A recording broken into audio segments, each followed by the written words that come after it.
పేదల కోసం ఉన్న ప్రభుత్వం ఏదో, ఈ రోజు బడా బాబుల కోసం, వాళ్ళ వ్యాపారాల కోసం, వాళ్ళ కమిషన్ల కోసం ఉండే ప్రభుత్వం ఏదో ఒకసారి మీరు అందరూ ఆలోచించండి.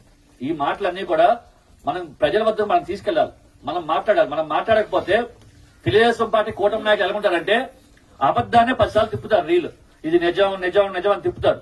పేదోడు ఏమనుకుంటాడు, నిజమే గోల్రా వీళ్ళు చెప్పేది అనుకుంటాడు. ఎంత దౌర్భాగ్యం అంటే ఈరోజు రాష్ట్రంలో ఇంటింటికి వీధి వీధికి తెచ్చే రేషన్ సరుకులు బండి ఆఫీసర్ లేదు, రేషన్ సరుకులు బండి ఆఫీసర్. కానీ ఎక్కడా మందుకు లోటు లేదు. నకిలీ మద్యం నేరుగా కొట్ల వద్దకే, బెల్ట్ షాపుల వద్దకే వచ్చేస్తుంది. తాగండి, మందు తాగండి అని చెప్పి నేరుగా నకిలీ మద్యం. ఆ రోజు ఎన్నికల ముందు ఏమన్నాడు, నాణ్యమైన మందు ఇస్తాను అన్నాడు. చూసారా, బుడితి సారవకోటలో బుడితి దగ్గర షాప్ లో దొరికిపోయింది. మొత్తం స్పిరిట్లు కలిపేస్తూ, రంగులు కలిపేస్తూ నేరుగా మొత్తం సిండికేట్ మొత్తం దొరికిపోయింది. అవునయ్యా, మద్యం సిండికేట్ దొరికిపోయింది, మందు నకిలీ మందు దొరికింది, అరెస్ట్ చేయరా అంటే సిండికేట్ కి ఎవరు ఉన్నారు బాసు?